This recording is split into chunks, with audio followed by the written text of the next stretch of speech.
healing trauma using meditation.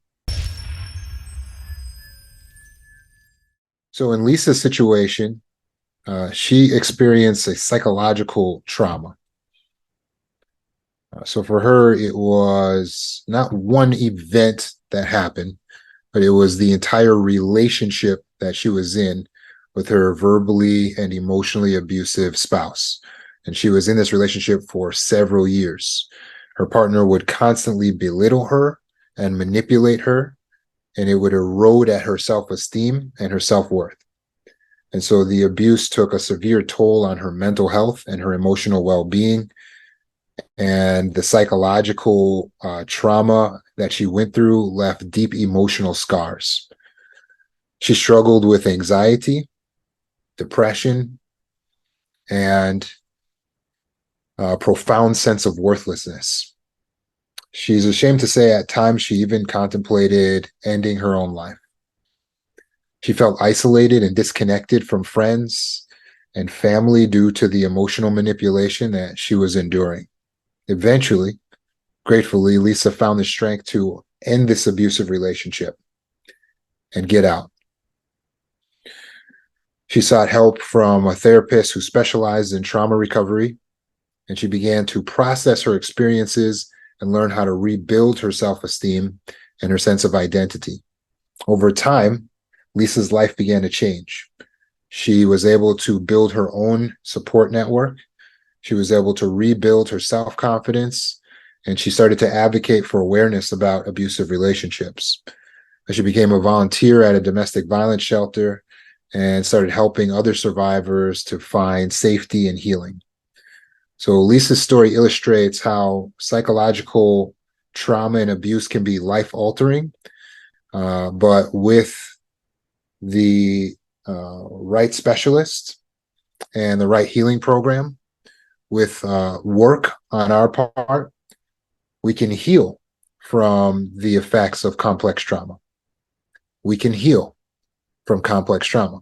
This is amazing news because at the root of most mental illness is trauma, complex trauma.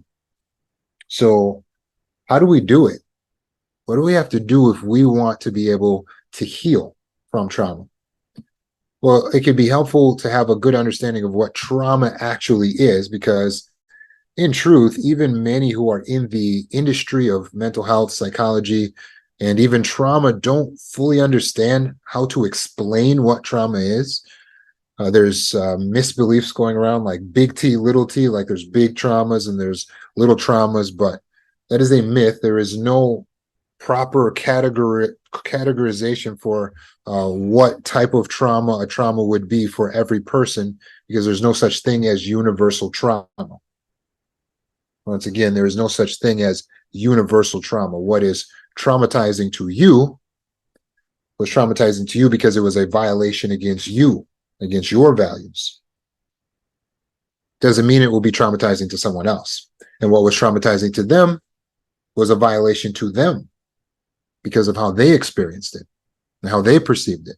Doesn't mean it will be traumatizing to us. So instead of thinking that there's a universal rule for, well, if you get into this type of situation or this accident, then that will be a trauma. Now let us grasp that a trauma can be anything that is dysregulating and causes a undesirable change in the person experiencing it. That's your definition that's comprehensive of trauma.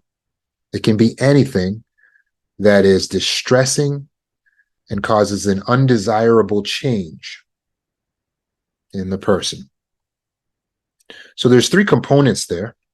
When we break it down and we space it out, as specialists who are working with clients or as individuals who are trying to overcome it for yourself, and those three components of the trauma are, number one, that it's distressing on some level.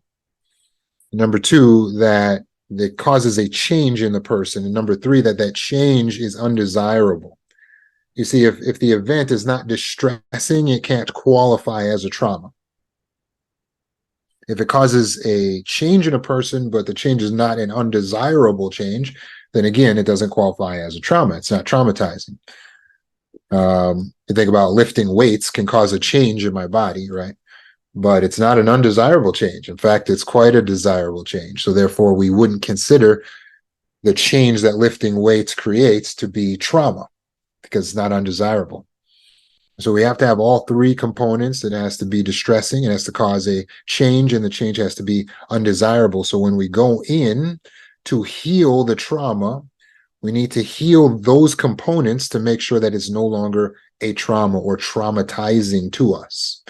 So we'll need to make sure that it's no longer distressing when we go back and look at those thoughts. We have those memories. We'll need to reprocess. Reprocessing trauma in itself will be a form of meditation. To reprocess trauma is a form of meditation. We'll need to make sure that the trauma did not change us. So we're back the way we were originally. In order to heal from the trauma, we'll want to undo the change. Or in some cases, it will change us. So we want to make sure that that change is a desirable change in the end. So we want to be changed for the better as a result of what we had gone through. Does that make sense? And so that's what we do in the process of healing, is we want to alter these components to make sure that it's to our favor, to our benefit. We want to be changed, but for the better, or not changed at all. And we don't want it to be distressing to us in the long term. And when we heal those components, then we can say, well, that's no longer traumatizing to me. It was a trauma. And when we can just talk about that trauma as a past tense trauma, that's a good place for healing. Ultimately, the changes that trauma creates in us when we're talking about psychological trauma manifests itself in maladaptive beliefs, maladaptive biases, and maladaptive behaviors, the 3 Bs. We're going to have maladaptive, that is detrimental beliefs. Those are the things you, hold to be true, value, and believe about life, the universe, and yourself. Maladaptive, meaning it's detrimental, meaning it doesn't work for us in the long term. So a child may go through being beat by its parents and may develop a maladaptive belief that they deserve the worst. They deserve the worst. So they go through life thinking, I deserve the worst. Can you see how outside of their parents' household, this would no longer work to their favor? Going through life believing they deserve the worst. It's going to hurt them in their relationships. It's going to hurt them in their career. It's going to hurt them everywhere. It's going to be to their detriment. Okay. Their way of thinking is their bias. So the person's bias changes through psychological trauma. A person may tend to believe that all of a certain type of person are not safe anymore. And so they're going through a bias that they can't trust one type of person. Or some people create a bias that they can't trust anyone, or a bias that everything bad will always happen to them, right? And perhaps you can already see how biases like these will also be to the detriment of their relationships and their business that they conduct as they move on in the future, if they don't change those biases from detrimental to beneficial. And finally, the behavior. If we continue behavior that is self-harming, that is risky, or that is harmful to others, then that is certainly not healed. When we switch our behavior to what is beneficial to ourselves and beneficial to others, then that is healed behavior. So we got to go in and fix the beliefs first and foremost, then the bias, the way of thinking, and then the behaviors. And again, that is the cure to our trauma. So now we've had a trauma in the past, we were traumatized, but we are no longer in the traumatized state. When we have more adaptive, healthy, beneficial beliefs, bias, and behavior. Does that make sense? So let's take a look at how this manifests itself now in your life, because everyone, not just trauma survivors, has beliefs that need to be updated. So don't feel any shame when you recognize, I got some beliefs that I think I developed because of trauma. Don't feel shame. Everyone must update their beliefs. And so what healthy people are doing is meditating on a regular basis to update their beliefs. They're meditating on a regular basis to update their beliefs, to make sure that the things that they think about themselves, their world, their universe, are of the highest quality,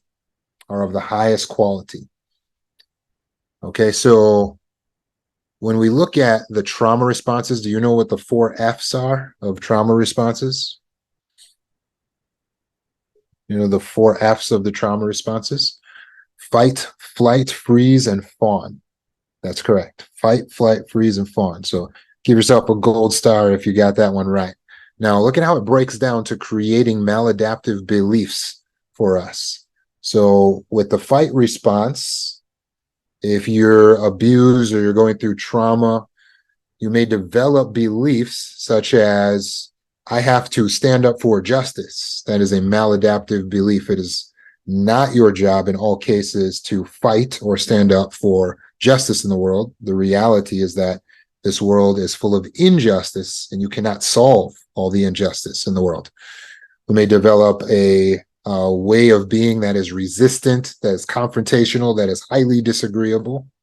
And you can see how that would create problems as well if we were confrontational, too highly disagreeable, right? So this is how we develop a maladaptive belief, because we're actually going into fight response, either as children or later on in life from the abuse that we experience. When you go into flight response, you may develop a maladaptive belief such as, I need to avoid. Avoidance is the flight response. I need to avoid all women. I need to avoid all men. I need to avoid all people, or whatever you come up with. I need to avoid all food. Okay, I need to avoid being outside. I need to avoid being inside. And we come up with these extreme ideas of how we're going to keep ourselves safe by avoidance. This is flight response. So recognize if some of your beliefs are based on avoidance behavior, trying to keep yourself safe by running away from everything and everyone. We have the freeze response. The freeze response manifests itself in the belief system as learned helplessness. Doesn't matter what I do, I'm going to lose anyway. I'm always going to be the victim. I'm not powerful. I'm weak. I can't do this. I can't do that. I can't make a decision. I can't think. This is the freeze response manifesting itself in the belief system. Notice the fawn response, taking on worthlessness, codependency, shame. This is appeasing ourselves. Fawning is appeasing yourself to your abuser, you see. So if you have an abuser who beats you down verbally, emotionally, and then you just fawn and say, you're right, I am all of the things you say I am. You say I'm worthless, I am worthless. We actually adopt the viewpoint that they are taking towards us. That's the fawn response, manifests itself in the belief system. So you can see how these are unhealed beliefs and they're not going to serve us. So let's solve them. Let's solve them right now. Let's heal this way of thinking. How do we do it? Meditation. Meditation. What do I mean? Do I mean you have to go to Nepal, where I was over the past month, and you have to sit in some temple or on some hill somewhere and put your hands out, and you got to like hum or like space out or like go into a transcendental space? No. No. That's not what I mean by meditation. To meditate is to pause and think deeply. That's meditation. To meditate is to pause and think deeply. We exacerbate our complex trauma when we refuse to pause and think deeply. Oh, I just want to turn on the radio. I'm just going to turn on the television. Oh, I don't want to be alone. I don't want to be alone. I just need people. I need people. Oh, I'm going to call my mom. I'm going to call my dad. I'm going to talk to, I'm going to get on the internet. And we're doing everything and distracting all the time until you fall asleep and you wake back up and you're in terror when you're, oh my God, I'm in terror. Why am I in this? Because you don't pause and think deeply. Meditation is for healing. The mind needs meditation. The mind needs meditation. So if we want to heal our mind, we need to be meditating. Not just when we're traumatized. This is a way of life. We don't want to live without meditation. So we need to take the time to actually process our feelings, process what is happening around us. We need to process. And that's pausing and thinking deeply. That is what meditation is. You can do that anywhere. You don't need to be in a special position. There's nothing transcendental that needs to occur. You don't have to have any out-of-body experiences. You just need to pause and think. Have a conversation with oneself. To have a conversation with oneself is to meditate. All right. So you want to make sure this is an effective, productive conversation with oneself. This is not ruminate. You see, ruminate is guided by the subconscious perseveration, the pushing of the subconscious to replay the question, or the situation, the past event over and over, the embarrassing moment. It just replays it and just brings up all the emotion. That's rumination. That's out of control.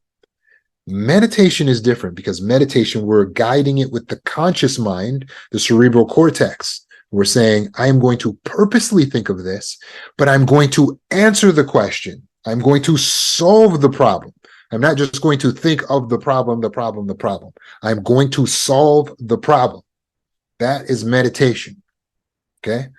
Let's take it in very basic terms so that we can process it. Let's take a very simple scenario. Let's say it's taking out the garbage. This is a simple everyday scenario. Without reasonable meditation, without pausing and thinking deeply, we could have trouble knowing if we should take out the garbage or not. Okay. So without the processing of it, we go, I don't know. And then we distract ourselves from actually getting anything done. So it just stays as an I don't know. We distract. Now, what happens if you never make a decision on something and just stay in the I don't know? What happens? Well, eventually the universe will make the decision for you. That's what happens when you don't make a move and make a decision on something. The universe will make the decision for you. So what will happen if you don't take out your trash? Well, it will start to smell. It will attract bugs. You won't have a place to put new trash, right? All these negative consequences will start to occur as a result.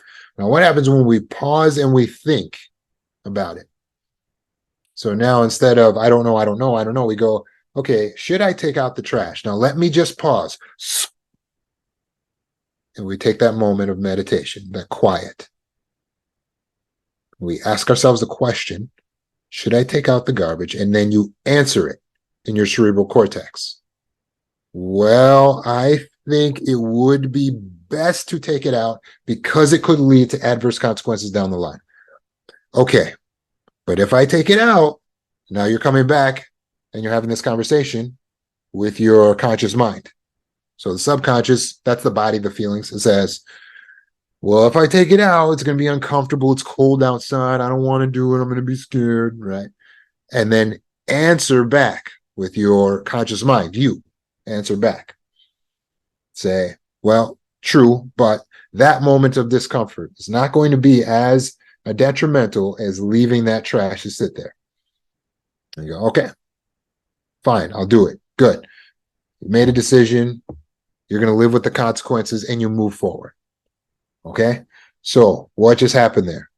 In just a moment, we've taken a simple situation. We've shown how just a moment of meditation leads to a wiser decision, a better outcome. Okay. So what about when we have bigger problems in life than, oh, will I take out my trash? Because most of us are just doing that subconsciously anyway, because you've been trained to. So what if we got bigger problems in life? And part of the reason why you're feeling these problems are so huge is because you may be living in the subconscious mind. So you're doing everything automatically. So when you get hit with something and there's no automatic answer, you haven't trained yourself to meditate. So you don't typically pause and think. And now you're stuck. Okay, now what do I do? The answer is meditate. Stop, and think deeply. Have a conversation with yourself.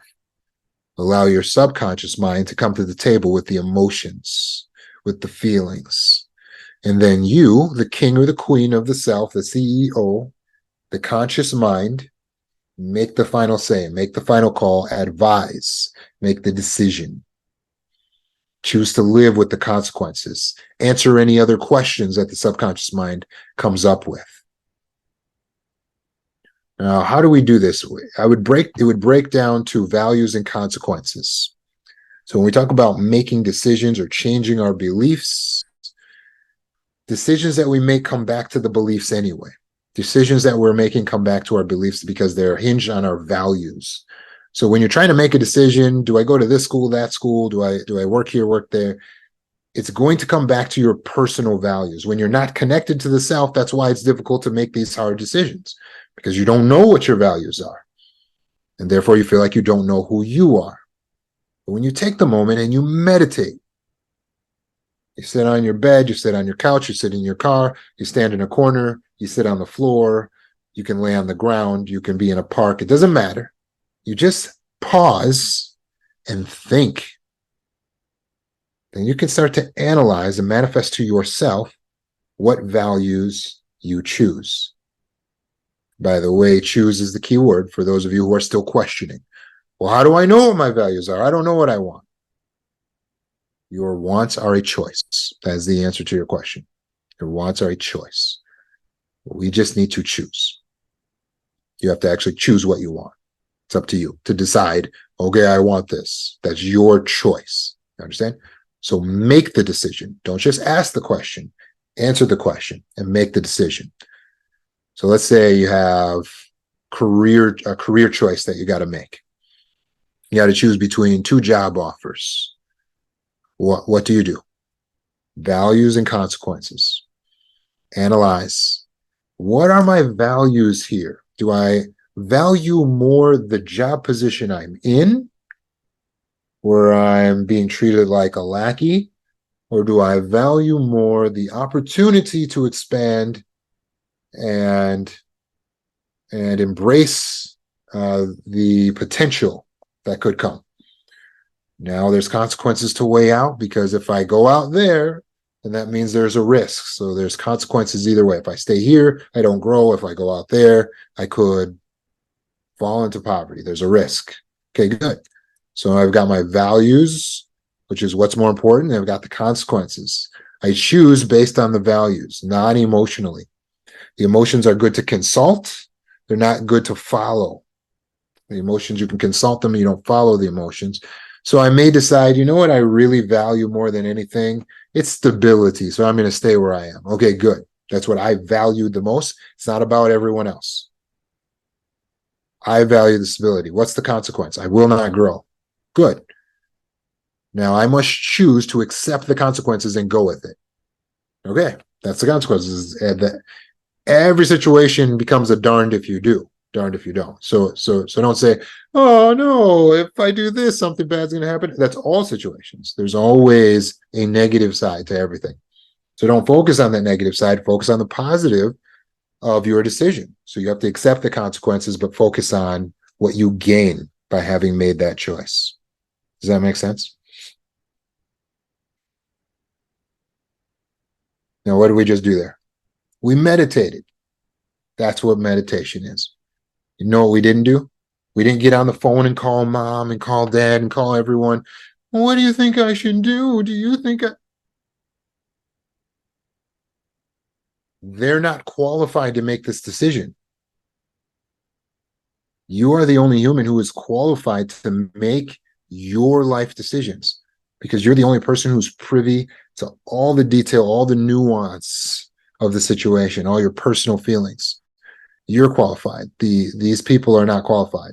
These people around you, they're not qualified. So there's nothing wrong with occasionally getting counsel or advice, but for the most part, you need to be making your decisions in life.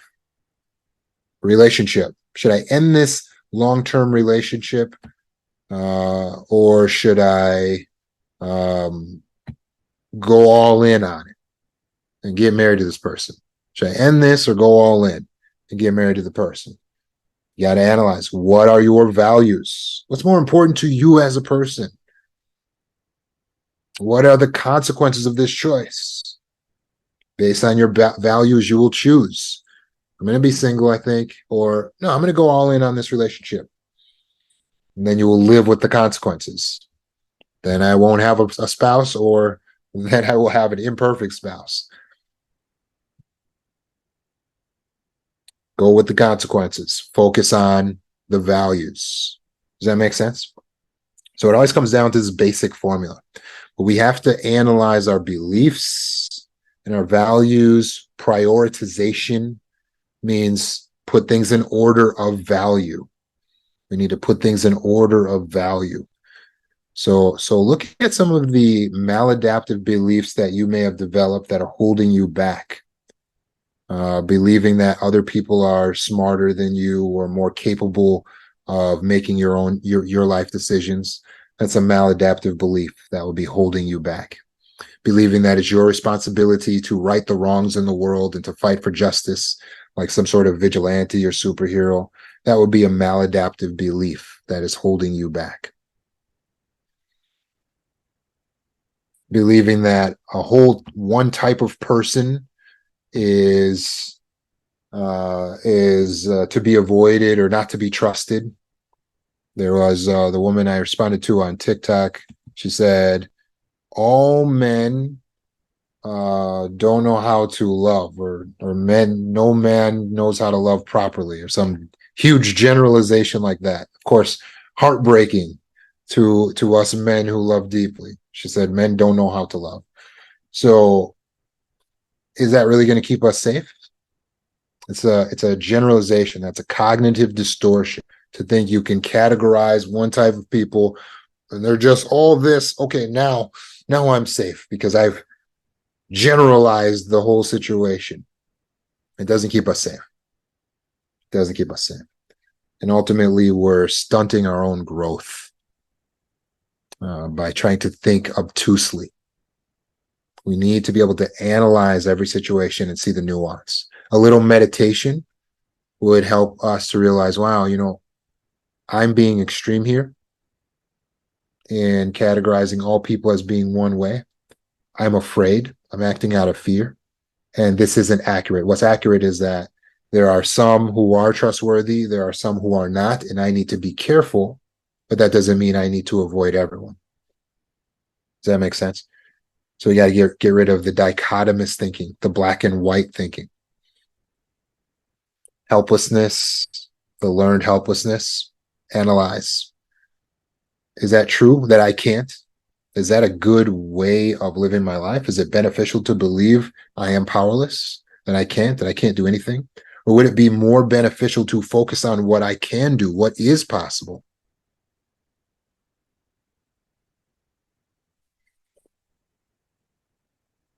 Bond response, worthlessness, codependency. Is it helpful for me to believe that I am nothing if I'm not with a spouse or a mate? That's codependency. I'm nothing. I cease to exist if I don't have some mate to serve, someone to pour my energy and my love force into. That's the only thing that gives meaning and purpose to life. That's codependency. Talking right there. It's codependent beliefs. Or feeling like your worth hinges on your accomplishments. My worth hinges on my accomplishments. So if I didn't do good, then I'm not worth anything. That's not true, is it? What does worth actually hinge on? Anyone know? Where do we get our worth, our value? There it is. Sarah got it. Our value is intrinsic. Our value is intrinsic. Nice job, Sarah. Meaning we were born with our value. It's intrinsic. You can't be removed from your value. So it has nothing to do with what you accomplished or what you did or what you didn't do. It doesn't have anything to do with the times you made a mistake and you messed up. Your value is inherent to you. So this is adaptive thinking. It's beneficial thinking. When we can see the universe as it really is and get out of seeing it as it is not, when we can see ourselves as we really are and get out of seeing ourselves as we are not, then what happens? All of a sudden, we're moving through life with more efficiency. We're able to get more connectedness. Our relationships work better. Our career goes better. We're living in purpose. We're making sure we're aligned with our purpose. We're cutting out people that are not aligned with our purpose. And we're achieving and we're thriving, not just surviving.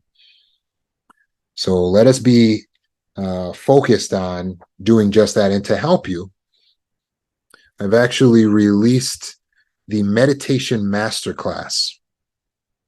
Let's see if I can get a share screen here for the Zoom folks. On TikTok, inside my TikTok page, you have the meditation masterclass that you will find. And it's there. It's cost $8.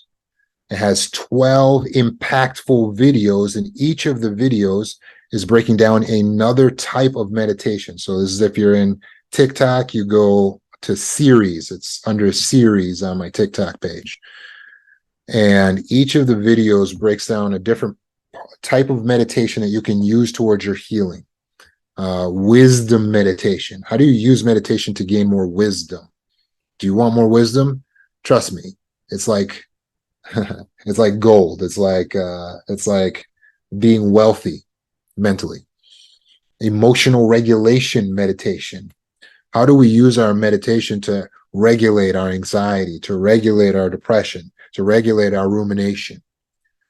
Video number 4 is self-talk meditation. How do we talk to ourselves in the way that's going to be beneficial, that leads us to what we want in life instead of beating ourselves down so much? Micro meditation. What is that? How do we micro meditate? What is a body scan meditation? Number 7 tells you how to heal the body through meditation.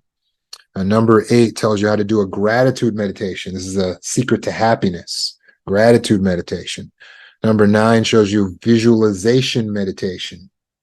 How do you create the future utilizing the power of the mind? Number 10, mindfulness meditation. And number 11, how do we reprocess trauma through meditation? Number 12, stop, S-T-O-P. How do we utilize all of these tools together with the stop method for meditation? So meditating is key to healing from complex trauma. And so this meditation masterclass was shot on location in Nepal while I was there, and we dropped it right there while we were in Nepal. Now, if you are enrolled in the ADAPT program, which is the video course on the website, when you're on the website mindfree.org or healingcourse.org, you tap healing course. If you're enrolled in the healing course, then you already have access to the meditation masterclass. If you're enrolled in the healing course, you already have access to the meditation masterclass. How so? You just go into your dashboard and you scroll down, you'll see the meditation masterclass inside the dashboard, right inside the ADAPT program, added in all 12 videos for you to watch it. You don't have to pay anything additional. You're already enrolled, so you've got it. So if you're in the ADAPT program, you got meditation masterclass. It's inside your dashboard. So go and take advantage of that tool that's been just recently released for you.